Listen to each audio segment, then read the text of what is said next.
Hi, and welcome to a special episode this week. Special, not so special episode of this week. Special recycled. So I kind of hate when there's some podcasts I've listened to that will do old episodes. Yeah. They re-release them, and it drives me crazy because it's like, okay, I could just scroll back and listen to it. Mm-hmm. But we're going to do the vaccine episode. Yes. We're going to replay the vaccine episode. And we're going to replay it because we cover polio in the Flu Epidemic of 1918. Mm-hmm. And that is like the highlight now during this whole corona. Mm-hmm. Corona. This whole corona thing going on. They tried the social distancing extreme, but it was way too late for them. Mm-hmm. And it was as virulent a strain as I guess what they're going through now, which we still don't really know what's going on. I'm being 2 weeks to death. 2 more weeks. 2 more weeks. 2 more weeks. 2 more weeks. 2 more weeks after that. 2 more weeks. I'm tired of hearing 2 more weeks. It's going to be 2 more weeks. It'll be Christmas. Yeah. So we're going to re-release this episode. Enjoy it. It's just a filler for this week because I know how everybody is dying to hear more scissors and scrubs while they're home on quarantine. So got nothing to do. We gave you 3 1 week. We're going to give you 1 this week, and then next week will be our regular scheduled programming. Yes. All right, enjoy.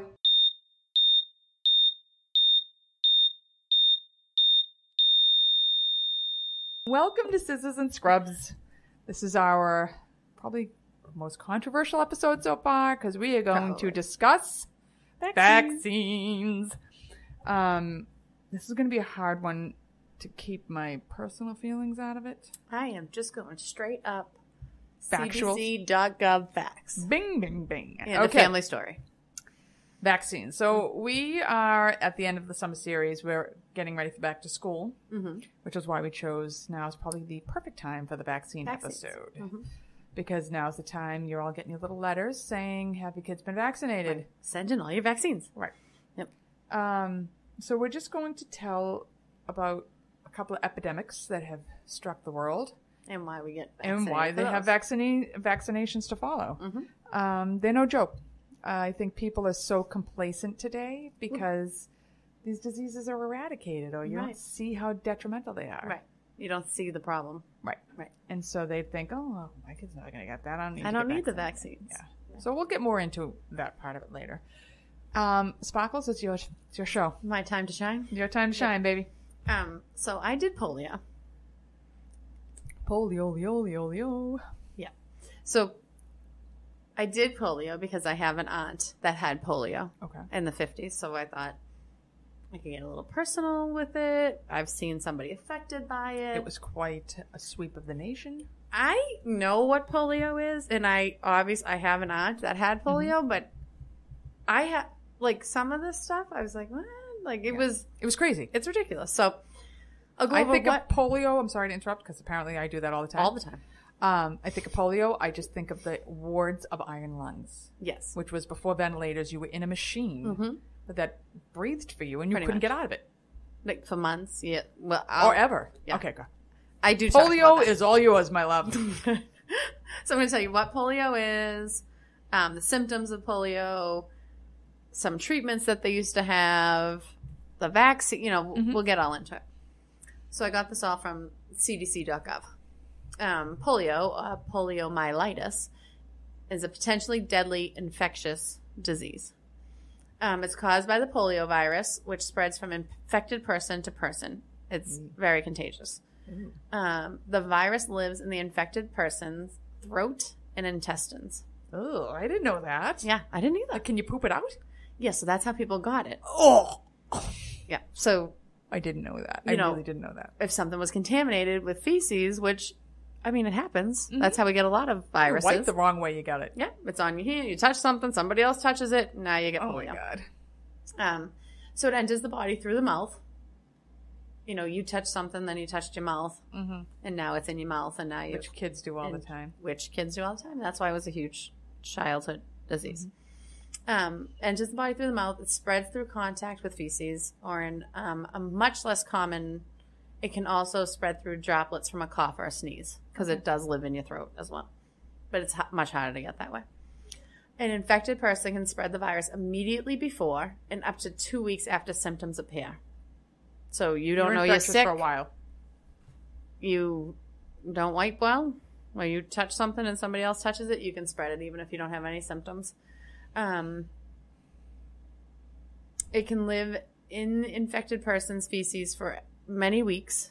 It can contaminate food and water in unsanitary conditions, obviously. It's a nasty little bug. Yeah. It lives for a little while. Even if like I said, even if a person does not have the symptoms, they can still spread the disease. Symptoms. Some people, most people infected with polio, about 72 out of 100, will not have any visible symptoms. Okay. So you're a carrier, but not. Yeah, you can get this virus, but you're not sick with it. Okay. About 1 out of 4 people with polio virus will have flu-like symptoms, like sore throat, fever, tiredness, nausea, headache, stomach pain. It lasts for about 2 to 5 days and goes away all on their own. So you just think you have, like, the bug. Right. A smaller portion of people will develop serious symptoms that affect the brain and spinal cord.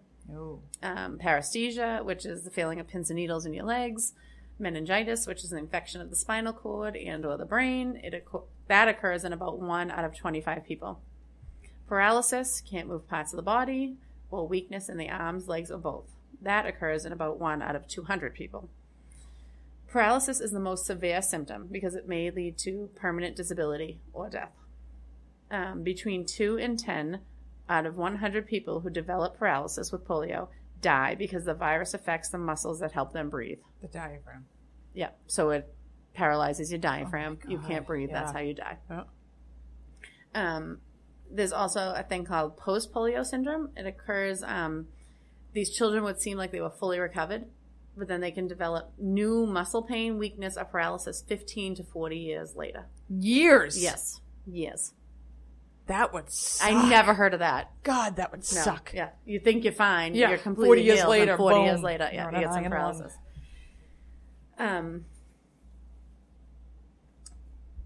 So polio, like, we don't see it anymore. But back in the day, there were all these epidemics. Mm-hmm. So the polio epidemics have been recorded in the U.S. back to 1841.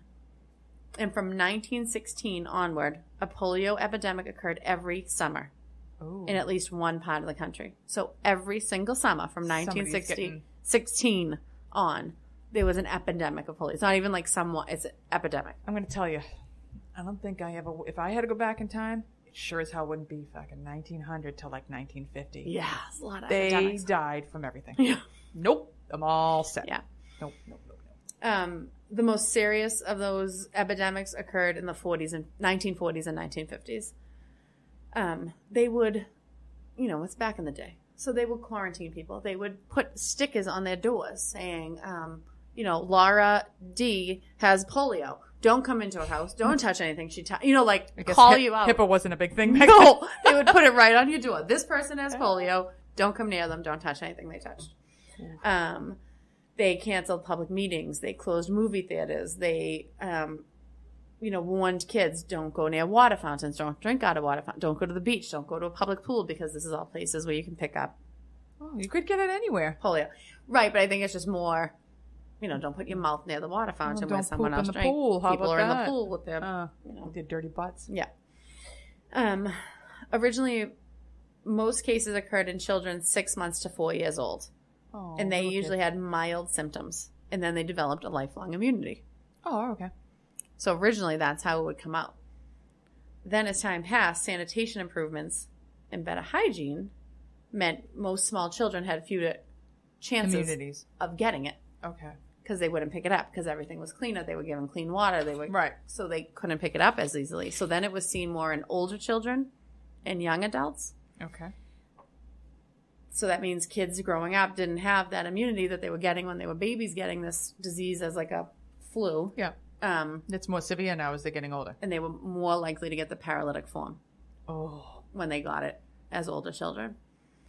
So if they just stayed dirty, they'd have been fine? Right. If they didn't clean up, probably would Washing have been hands okay. after you poop. Mm-hmm. Okay. In 1952, that was the worst epidemic in U.S. history. Of 57,628 cases of polio, 3,145 people died, and 21,269 people were left with some form of paralysis in like a summer. That's a lot of people. But that epidemic is credited with like heightening fears in parents and people all around the country. So it really pushed them for a vaccine.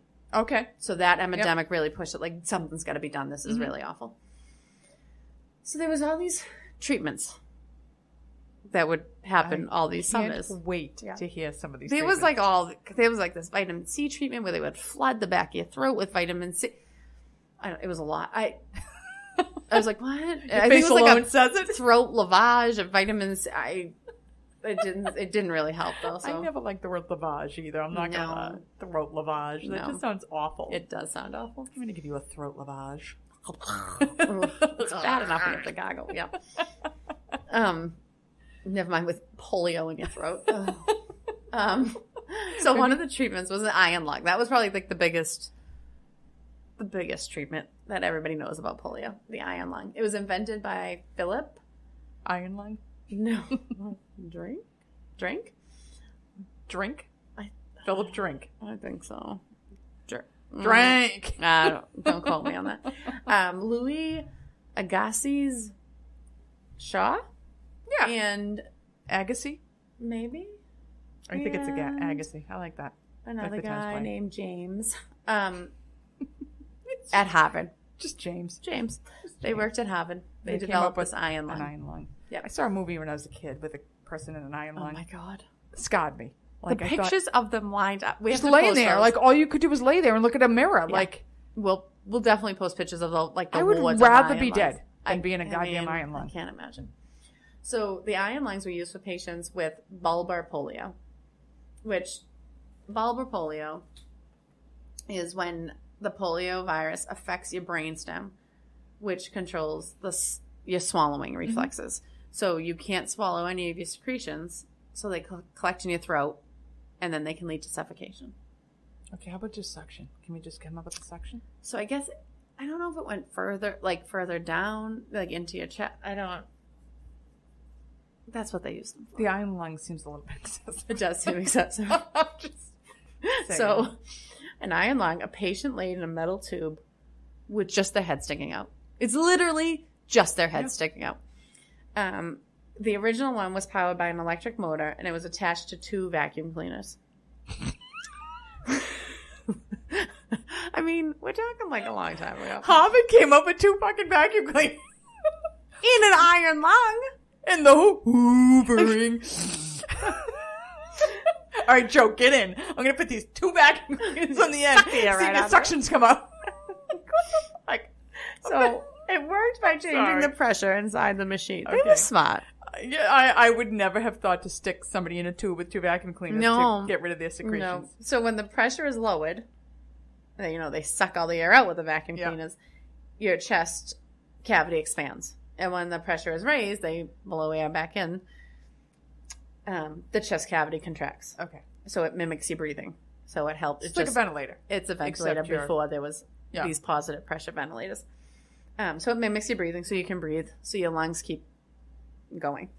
Then John Emerson modified the iron lung by using bellows that were directly attached to the machine, I guess, instead of the vacuum cleaners.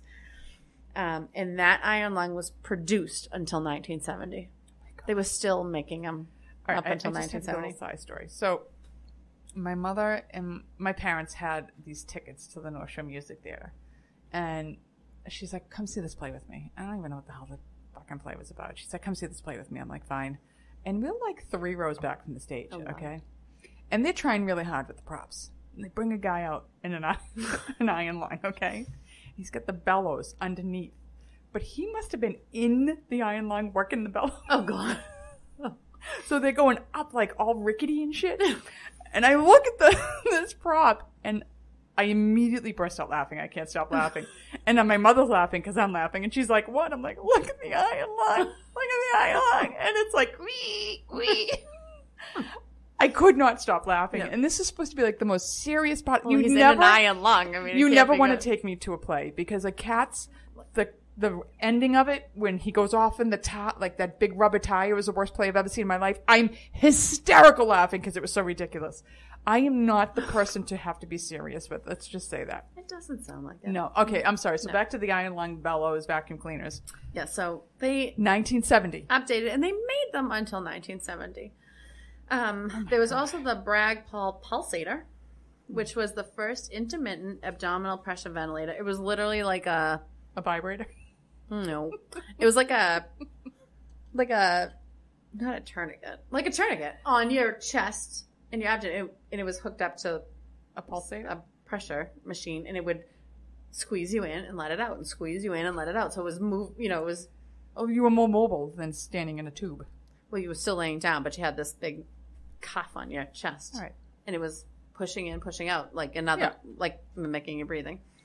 And then there was also a rocking bed for less critical breathing difficulties. Who's gonna so just moved you back and forth. Rocking bed. Mm-hmm. And that sounds soothing. I mean, that doesn't sound awful. I So could the use one of iron those lung... now. What? I could use one of those now. I know. The iron lung saved thousands of lives, but there were tons of problems with it. It was huge, cumbersome. Like you can't go to your cousin's house in your iron lung. I'm coming for Christmas. Do we have an extra table for me? Can you move some chairs aside? The lung's coming. Yeah. And it was expensive. In the 1930s, it cost $1,500, which sounds ridiculous now because like an EpiPen costs that much. But in the 1930s, that was the same price as a house. Wow. Yeah. So they were. But you could technically move your family into the iron lung. It's pretty big. It was roomy. Stay at my feet. You can sleep by my side. Yeah. One of you can sit right by my head. My favorite. Yeah, you can get under the mirror. Yeah. The cost of running the machine was also like extremely prohibitive with the use, especially since people were in them for months, years, or the rest of their lives. I would rather be dead. I can't imagine. Like when you see a picture of these things, I cannot you imagine. have no life. You know when you get an MRI? Yes. And you have to lay in that tube for like 40 minutes? I want to cry. Now you're in a tube for the rest of your life. Forever. Months. Just lay here in this tube. No, I can't do it. Nope.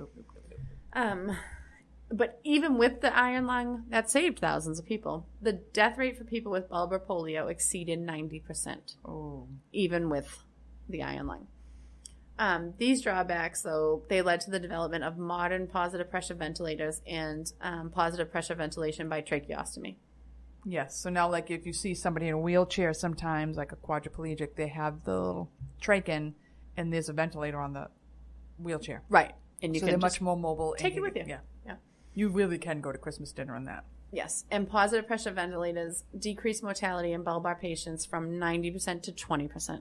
Oh, that's huge. That's huge. Huge. I mean, it's ridiculous.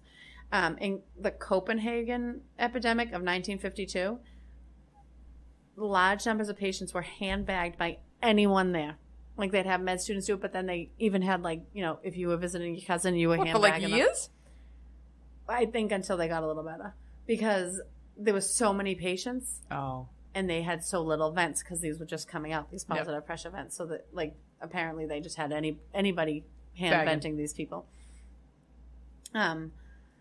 So back in the day, there were surgical treatments that were just thought to be wonderful. There was nerve grafting, tendon lengthening, tendon transfers, limb lengthening and shortening. How would you shorten it? I think to match up with your other leg. Like if one of your legs So was... they fuck with the good leg. I think so. That just makes no sense at all. It's just silly talk. Yeah. These treatments were used extensively, and they found out these treatments weren't really any good. Also, patients with residual paralysis were treated with braces. They were taught to compensate it with crutches, wheelchairs, calipers. Massage was used. None of these things ended up being really very much good. Right. Because they would put these people in these braces that were like so hard and you see pictures of them. Rigid. Yeah. That they couldn't use it. So then everything in that leg that wasn't dead now died because they couldn't use the leg.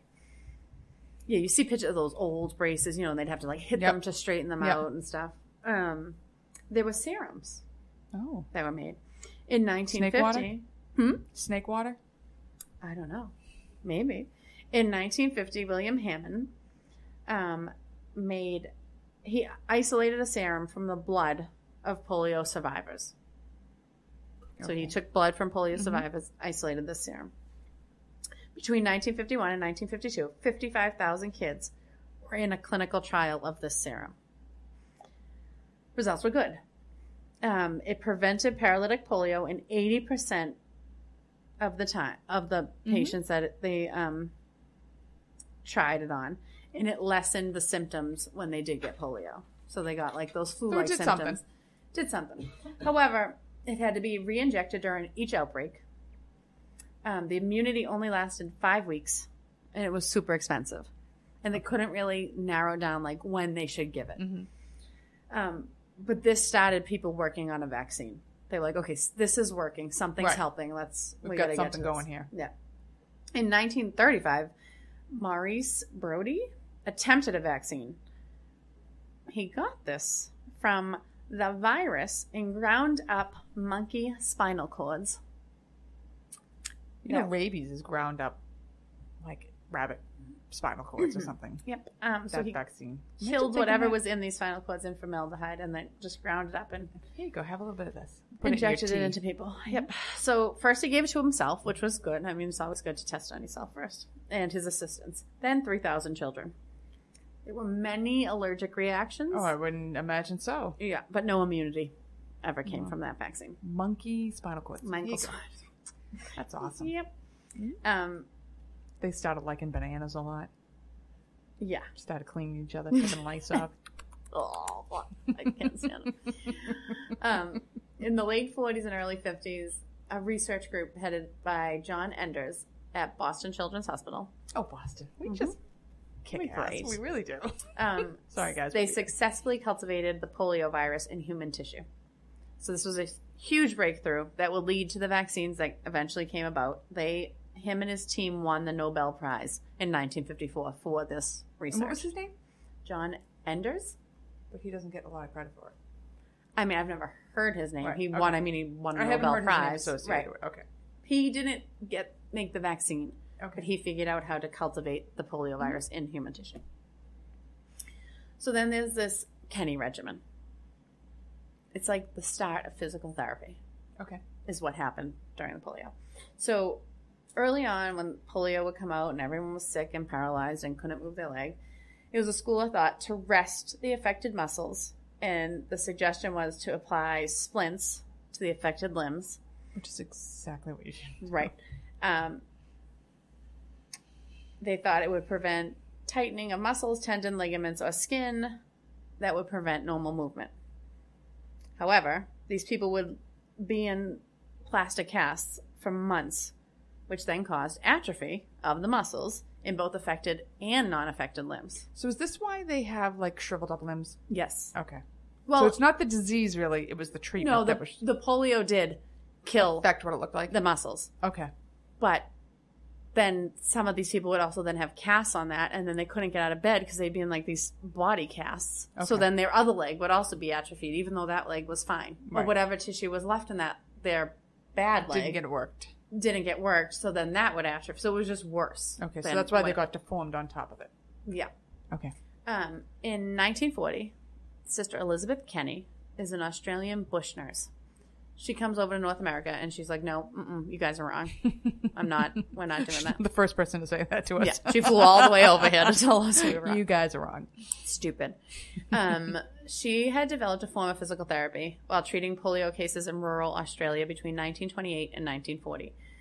Instead of immobilizing patients, she relieved pain and spasms by applying hot, moist packs to the affected areas. And she had them do early activity and exercise to maximize the strength of unaffected muscle fibers and promote neuroplastic recruitment of remaining nerve cells. Very smart of her for that time, to be honest with you. Very. Like, and that, when like, everybody else is like, no, lay down and don't move for 6 months. And don't touch it. She's like, no, move it. Get those muscles working. Even the affected muscles, they're going to get stronger if you work them. She ended up settling in Minnesota. She established the Sister Kenny Rehabilitation Institute and began to educate people worldwide, like, you need to move these muscles or they're going to be worse. By the mid-20th century, this was the hallmark for treating polio. And it is still, with like anti-spasmodic drugs, is still the treatment for people with polio around the world. So Sister Kenny is pretty smart. I just don't know Why would she settle in Minnesota? I'm like, she came from Australia and settled in Minnesota? Like, there's nothing against Minnesota. It's like the opposite end of the world, though. It seems like a frozen, barren wasteland. And she came from a warm Australia. Climate. I found that odd, too. I'm glad you said it. All right. Maybe we'll have to go to Minnesota and see what it's all about. Maybe. See why she went up there. So I just don't see anything. I don't get it. Okay. So we now have a polio vaccine, obviously. Mm-hmm. So the only prevention you have to have 4 is to 5 doses before you go to school. I know. Only prevention for polio is the polio vaccine. There are 2 types of vaccine. The oral poliovirus vaccine was introduced, I think, in 1963. They have stopped using it in the U.S. I think the last time they used it was 2000. It's still used in much of the world. It's a live vaccine that you take orally. It's the drink the kids Yes, get. but it's a live virus. Yep. The IPV, which is the inactivated polio vaccine, was the one that was developed by Jonas Salk. Jonas Salk. Mm-hmm. Which we all, everybody's heard of his name. That's with polio. That's his thing. So he developed the IPV. The IPV, like giving it out, testing it out, dosing it out, was the largest medical experiment in history. Wow. Yeah. Wow. Right. Isn't that crazy? Like they tested it on so many, it was the largest experiment in history.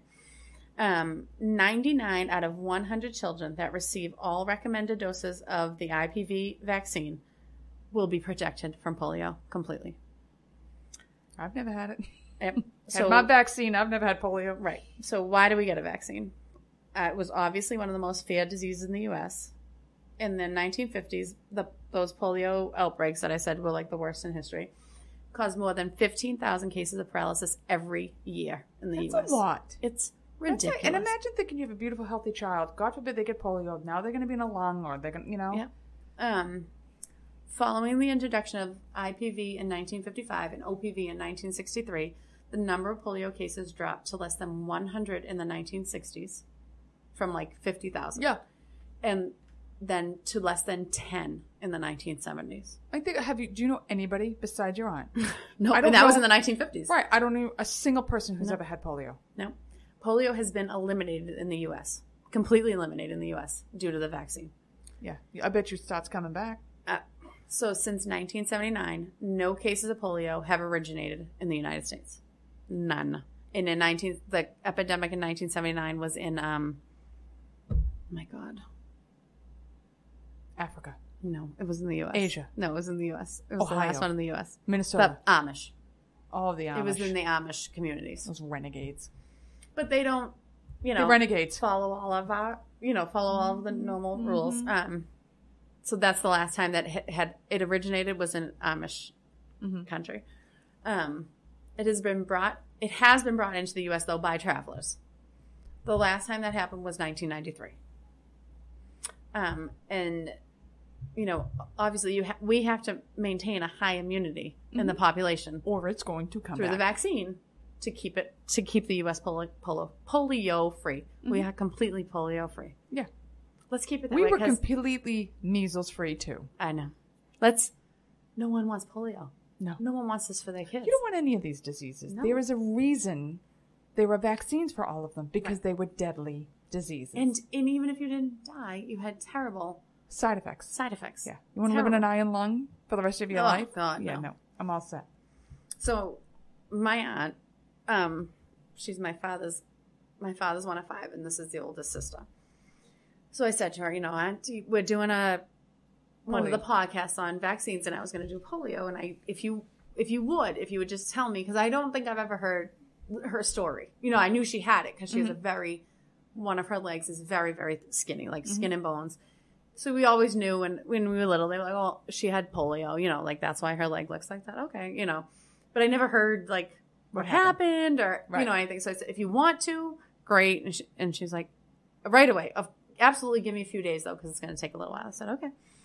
So this is her letter. I'm just going to read it because there's a lot of stuff. I love it coming from their words anyway. Yeah. So it says August 1955. Family. Mom, Dad, my aunt, who was 6.5, my father, who was 4.5, And she's not sure if her mom knew, but she was approximately 3 to 4 pregnant with my other aunt. 3 to 4 weeks pregnant with my other aunt. And she said, according to my grandmother, her mother, by mid-August, my aunt had developed a fever that came and went. She said, I think they were thinking some little summer bug. Labor Day weekend, I was getting ready to start first grade. She was very excited.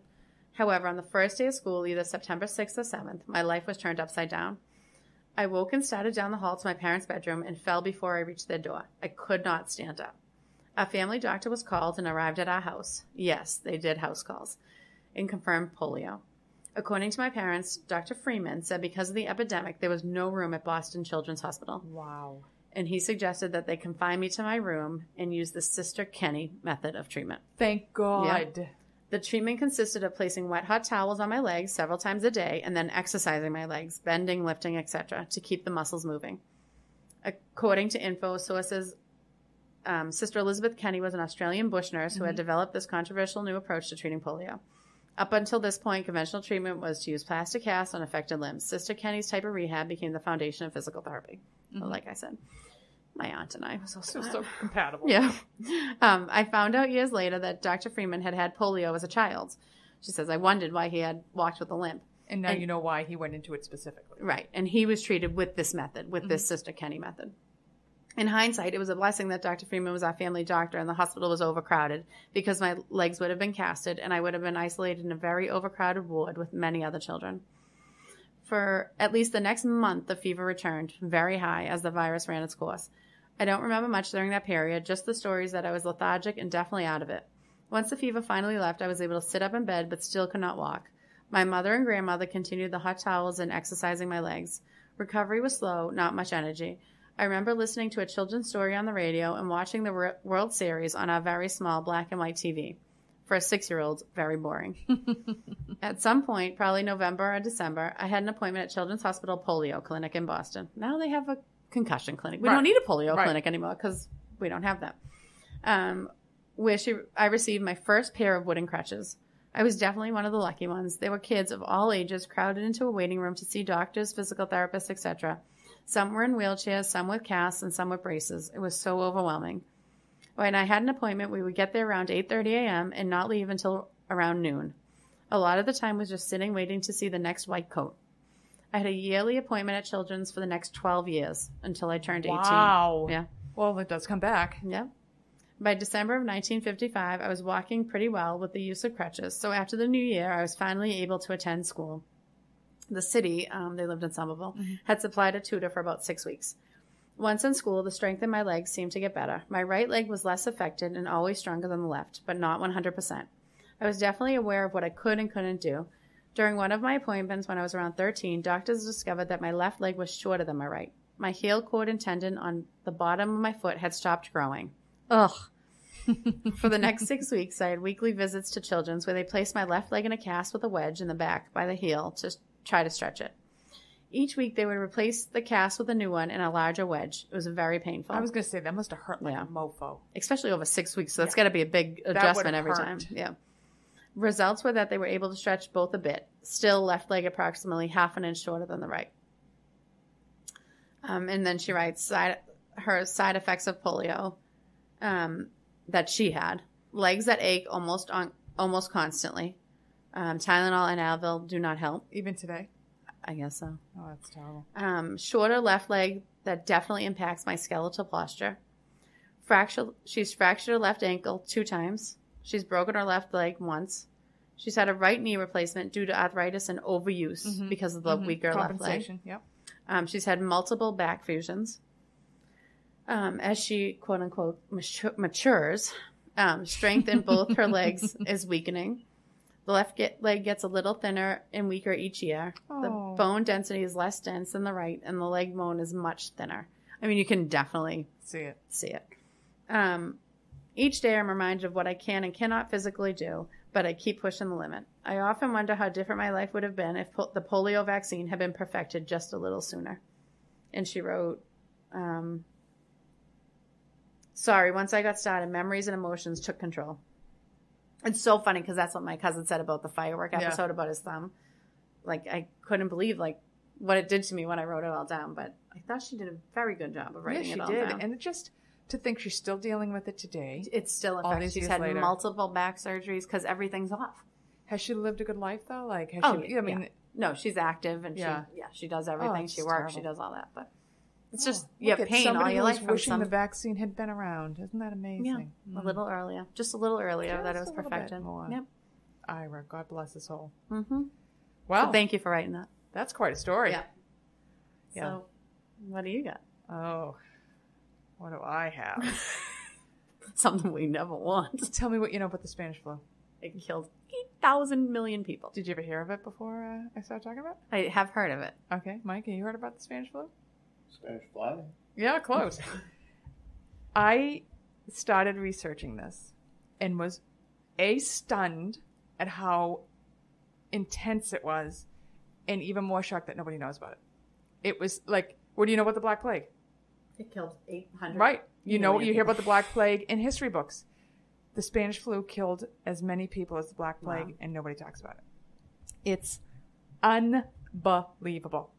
Okay, so I got my information from Wikipedia, my new favorite website, Smithsonian.com. Ooh, that's a good one. And I'm not going to lie, I got so excited about this episode because when I started reading into it, there was A, a ton of information on it, and B, I couldn't believe how extreme it was when it happened. And this is the flu. This is the flu that we still have today. Yeah. It was intense. So The American Experience, which is this series on PBS, had a whole episode just for the Spanish flu of 1918. And so I was sitting and watching with one of our coworkers, and it had the creepiest, like, nursery rhyme at the beginning of it. And there's these little girls, and they jump roping, and it's like, I had a little bird whose name was Enza. Open the door and influenza. Like, this is what kids were singing. Creepy-ass kids. Because everyone's dying. Yeah, because everybody's dying. Okay. So the Spanish flu of 1918 started in January of 1918. It ended in December of 1920. Jesus. But it came in like 3 phases. In total, it's believed to have killed 50 to 100 million people. 50. I was kidding when I said 800,000 to 100 million people. 50 to 100 million. Okay.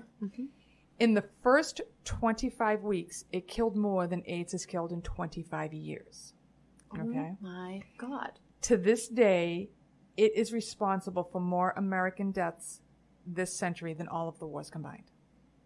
Okay? Are you kidding? I am dead serious. This was no joke. In total, in the United States alone, it killed 675,000 people, which is more than we have lost in all of the wars combined in this century. World War I, World War II, Korea, Vietnam, more.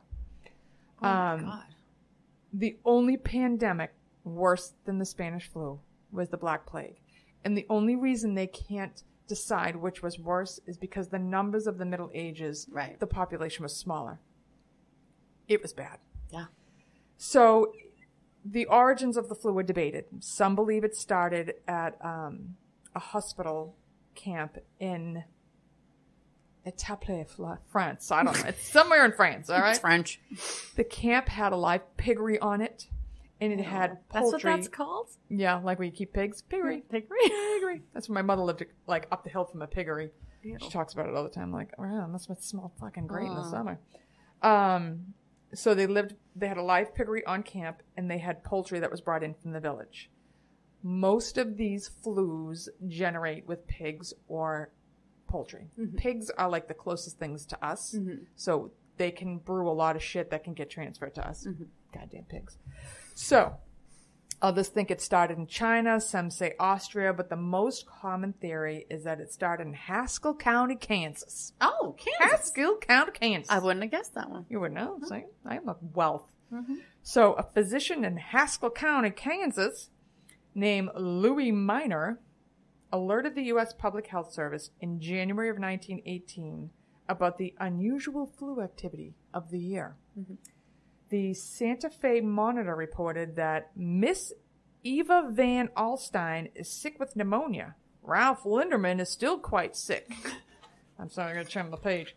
The young son of Ernest Elliott is sick with pneumonia. Most everybody over the county is sick with La gripe or pneumonia? La gripe. You I'm like gonna that? say I think I have la la gripe gripe. is a... I got la gonna gripe. call Usually out it's of with my la gripe. bowels. So a few of these Haskell County men who are sick end up going to the military base camp Funston in Kansas. So they go to this Camp Funston. So on March 4th, the first soldier, company cook Albert Gitchell, becomes first known case of influenza for 1918. And so starts phase 1 of the flu epidemic. Camp Funston is a huge training base for guys going into World War I. So we are 1918. We have just entered the 4th or 5th year of World War I. It's a huge training base. They're going over. So within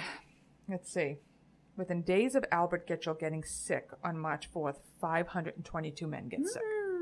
Within 2 weeks, 1,100 soldiers are sick and 35 die. Oh my God. The 6 soldiers carried the flu with them to 24 of the 36 training camps in the U.S. and then brought it overseas. So it was like, initially, it wasn't a big deal. Phase 1's not a big deal. It's a 3-day flu. People were calling it the 3-day fever. Not many people are dying from it.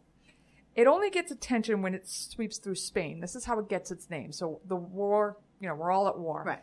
The Germans are getting sick, but they're not going to tell anybody their field's getting sick. And the French are getting sick, but they're not going to tell anybody. The Americans aren't getting sick. Spain's neutral. They're like, oh, guess what? We're all getting sick over here. And the king's sick. And this one's sick. Boom, Spanish flu. Okay. But it's not really Spanish. It's not really like the Spaniards were like, we're going to make you sick.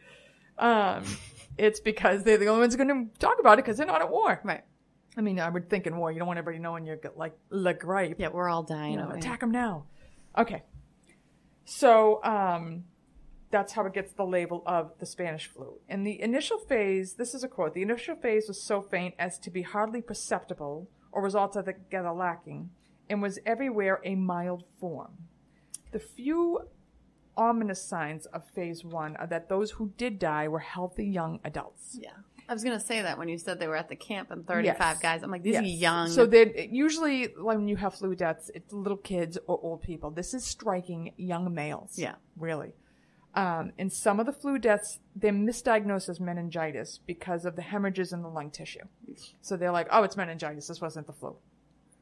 So by July, the Army Medical Bulletin reports from France that the epidemic is about to end and it has throughout been a type of benign flu. A British journal flat out says the flu has completely disappeared. Now, if this was a movie you're doing about this flu epidemic of 1918, you're going to have a guy in a podium saying flu epidemic has disappeared. And you're going to have a guy on the boat behind him going, yeah. Ominous foreshadowing. Okay. So, you see little dust particles like Stranger Things kind of floating around the air. It's going to get bad. So in August, it resurfaces in Switzerland. And it's such a virulent form that the U.S. Naval Intelligence, in a document marked, quote, secret and confidential, warns that the disease, now epidemic throughout Switzerland, is what is commonly known as the Black Plague, although it is designated as Spanish sickness or la gripe. Phase 2 has now officially begun. So now we fast forward, United States, picture it. Fort Devens, Massachusetts, September 1st, 1918. The hospital at Fort Devens can hold 1,200 patients of the 45,000 soldiers that are stationed there. On September 1st, there are 84 patients at the hospital. September 7th, soldier shows up at the hospital, delirious, and he screams when he's touched. He is diagnosed with meningitis. The next day, a dozen more meningitis cases show up. Now doctors are like, this is the flu. This is the flu. And when it peaks at Devens, 1,543 soldiers have come in one day. Oh my God. So now the hospital's overwhelmed. Doctors are sick. The nurses are sick. Cafeteria workers are sick. So no one's there to even feed the camp. Right. The hospital has to shut down, leaving thousands more sick and dying just in the barracks. Like, oh my God. It's a shit show. So Roy Geist is a hospital physician, and he writes that men start appearing to be an ordinary attack of la gripe. or influenza. And when brought to the hospital, they very rapidly developed the most vicious type of pneumonia that has ever been seen. 2 hours after admission, they have mahogany spots over their cheeks, and a few hours later, cyanosis, which is your lips get blue, your fingertips get blue, you're turning blue. You're not getting oxygen. Yep. Extending to the face. It's only a matter of a few hours then until death comes. It's horrible. We have been averaging about 100 deaths per day. For several days, there were no coffins, and bodies were piling up something fierce. Oh, my God. So this is what he's writing. Devons and the Boston area are the first to be hit by phase 2, and within weeks, it's worldwide. So as September is continuing and the flu is spreading, the government is making it worse. They don't want anybody talking about this flu. They want to just, let's whitewash it, morale, we're at war, we got to talk, making this great. So number one problem is the military's taking all your best doctors. So anybody who knows even remotely what to do, they're shipped overseas.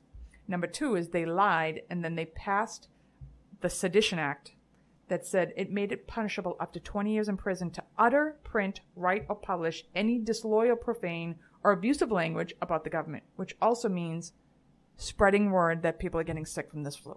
That became a public offense. So this gets out to the public health officials, so they're lying about it to everybody. Right. No, this isn't the flu. No, you're fine, you're fine, you're fine. Number three, Navy ships from Boston have now gone to Philly, and they bring the soldiers and the flu. So day one, shipyard. Boat arrives from Boston. Soldiers get off the ship. Day one, the shipyard erupts with flu. Public Health Director Wilmer Krusnin, I like that, declares he would confine this disease to its present limits, and in this we are sure to be successful. No one died, no concern. Day two. That was day one. He made that day one. Next day, 2 sailors die of the flu. Not the Spanish flu, it's the old-fashioned flu. From now on, this disease will decrease. Day 3, 14 sailors die, 1 civilian. Each day. More and more. More and more are dying. And each day, the public is not told, this is bad. By September 26th, the Spanish flu has hit the whole country, and the Army had to cancel the nationwide draft. No, they're not drafting anybody now, no matter how bad it is, because this flu is so goddamn bad. Philly has scheduled a huge parade for September 28th, the Liberty Loan Parade. Oh. And, sorry, that's my page turning. Thousands are going to pack the streets, close contact. Doctors are begging this Cruson to cancel it because they know if you get these people all together, the flu's going to go crazy. Yeah. They talk to concerned reporters. They tell them, write about the dangers, but the editors refuse to print the articles. They won't do it. 2 days after the parade, Cruson concedes that the epidemic was bad, but not that bad. Don't panic. Okay. The newspapers print that scientific nursing has halted the epidemic. Oh. I don't know what scientific nursing is, and it's all bullshit. Yeah. Nurses had no impact because there were no nurses. Out of 3,100 requests for nurses, only 193 people could show up because they're just as sick as the rest of the population. Right. Okay? Finally, Cruson orders all schools closed, banned all public gatherings throughout, and the paper says, it's not a public health measure, don't panic. In Philadelphia, 759 people would die in 1 day. Oh my God. It's so bad, it's like a scene out of Monty Python. They would tell the people, put your bodies on the porch at night. And we'll come around and pick them up. Bring out your dead. Like, that bad. The priests would drive horse-drawn carriages down the street for people. They would bring out their dead, and they would be in mass graves.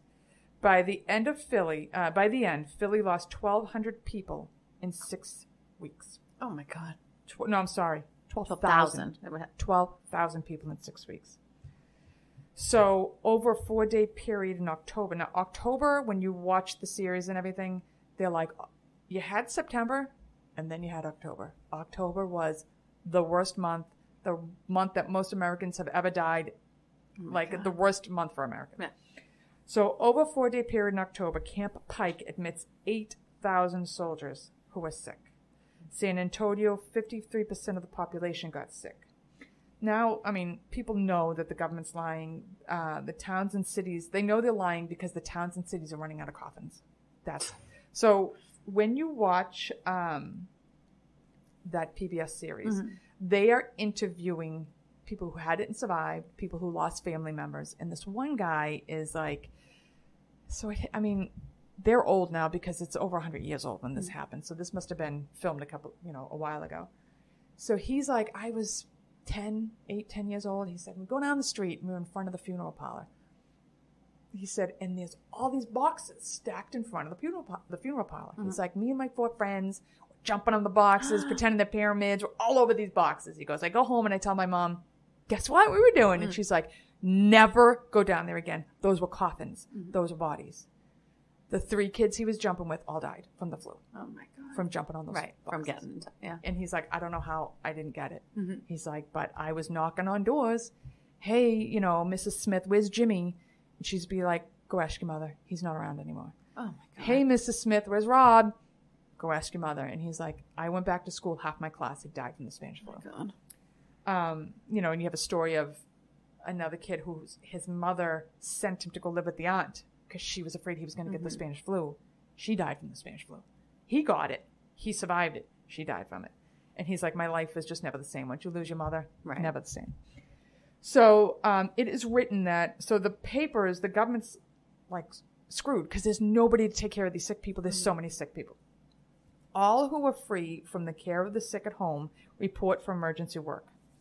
No one comes. Michigan, whole families are sick and no one will come to help. Kentucky, Connecticut, same reports. People won't go out. They don't even want to breathe. Shops close. Schools close. Streets are empty. The Red Cross wrote, a fear and panic of the flu, akin to the terror of the Middle Ages regarding the Black Plague, has been prevalent in many parts of the country. So doctors are writing that they're out and there's nobody on the streets. Right. And anybody you do see is wearing a mask. And they said the flu is wearing a mask trying to protect yourself from the flu was like wearing chicken wire to protect yourself from dust. It didn't do shit. Because they don't really even know at this point what is causing it. They think it's a bacterial infection. Yeah. So now we have October. October sees 195,000 Americans die, making it the deadliest month in American history. That's unbelievable. The healthcare workers can't tend to the sick. And when you come to, this is like unbelievable too. So when you would go to the hospital, bringing my mom in, she's got the flu. They would half wrap her in like body wrappings, toe tag her, because they knew by that afternoon she was dead. Oh my God. So you were half prepared for death when you showed up. I was like, wow, that's something. I want to do that sometimes, though. You'd be like, if I can dead, let's go. Come on. Let's just start now. I'm going to put you in the shroud right now. No. Okay. What's your name? I'm just putting this under your feet. Just hold on a second.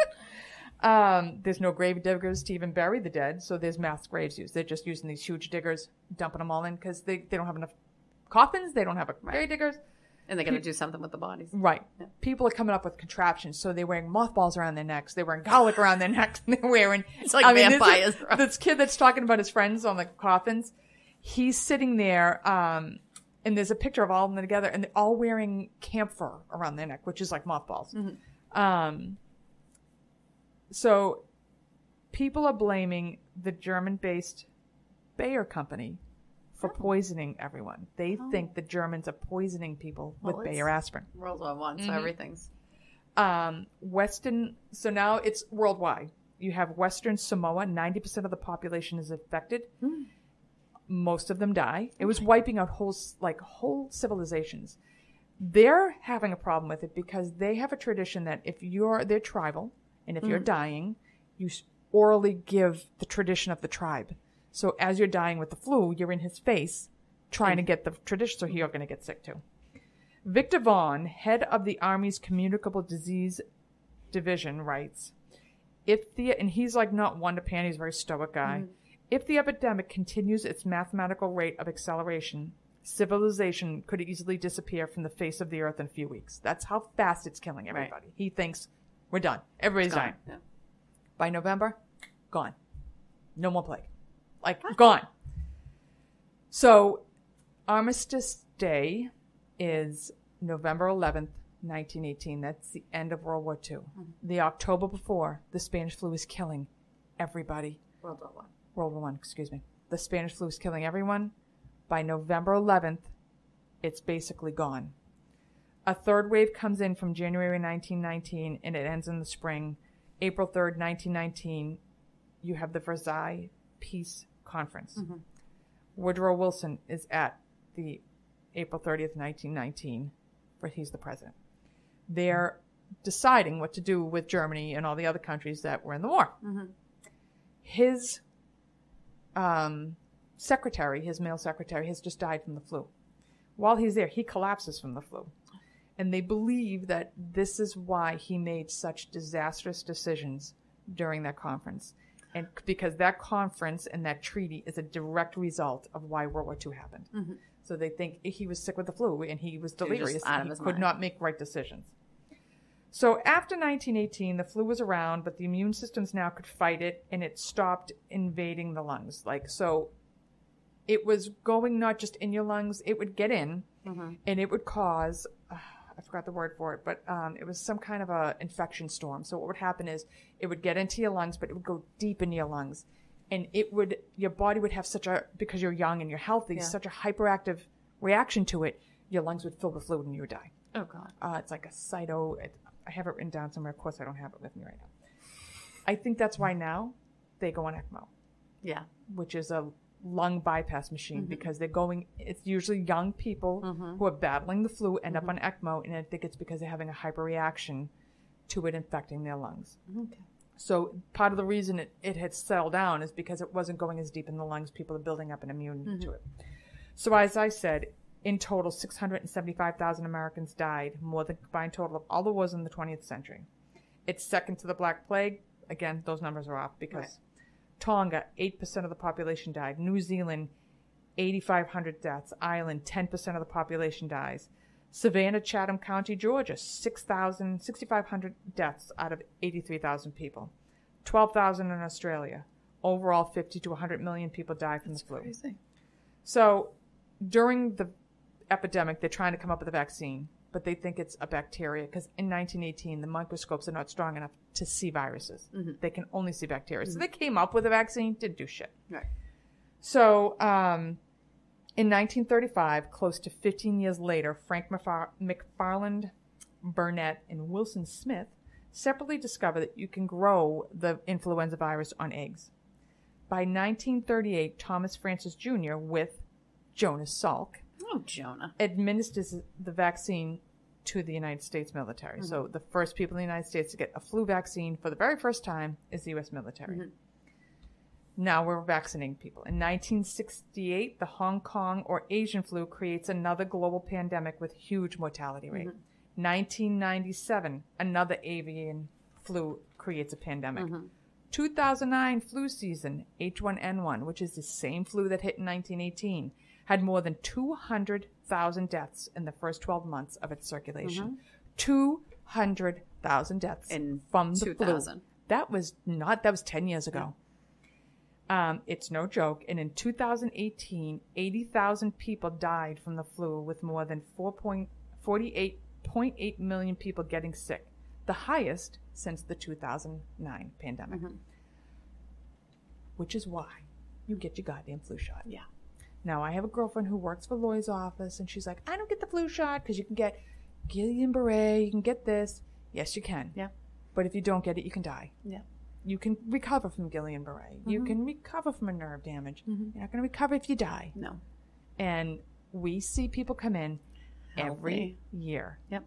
Young. Healthy. Young college kids coming in, putting on hot lung machines, and not coming back out. No. From the flu. From the flu. It sounds stupid because everyone says, "Oh, I have the flu." A, you don't actually have the flu normally when you're saying you have the flu. But B, these people are young, healthy, active. They didn't feel good for a couple of days, and they are mm-hmm. literally dead. Dead. A few days later. Yep. Yep. We do those DCDs, mm-hmm. which is you donate your organs after your heart stopped. I've done a couple, and they've been flu people, mm-hmm. and it shocks me every time. And what I want to, I really want to do this podcast, this particular episode, trying to be really unbiased, but I want to strangle people when they're like, I'm not going to get the flu shot. And I'm like, oh, it made me sick. I'm like, that didn't make you sick. No. All right? I'll show you sick. That didn't make you sick. You weren't on ECMO. No. Get your goddamn flu shot. I want to strangle people. Yeah. And I can't even get into the people who are like, well, I'm not vaccinating because it causes autism, which is a flat out lie. Yeah. A flat out lie. Cute. So you'd rather your kid die or be blind or sterile or crippled right. than have autism? Really? Right. And it's not going to give them autism anyways. But I digress. I mean, well, I'm going to be an anti-seatbelter and an anti-parachute person because who believes in that? Parachutes don't save people. Seatbelts don't save people. It pisses me off. I can't even say how much it pisses me off. All right. Stayed real neutral. I can't. I had to get it out there. Feel free to email me. We can go toe to toe on this. All right. This is the only episode because I just we literally see it. And my son, like I've said on a million episodes now, I feel like they don't believe me. They think I'm just making this up because everything I say, I'm like, I see this. They're like, there's no way you see all this. No, we do. Every year, I'm like, this is why you get a flu shot. Yes. Because these people were as healthy as I am, and they are now dead from the flu. Like, it's ridiculous. Right. Get it. Please. And just measles.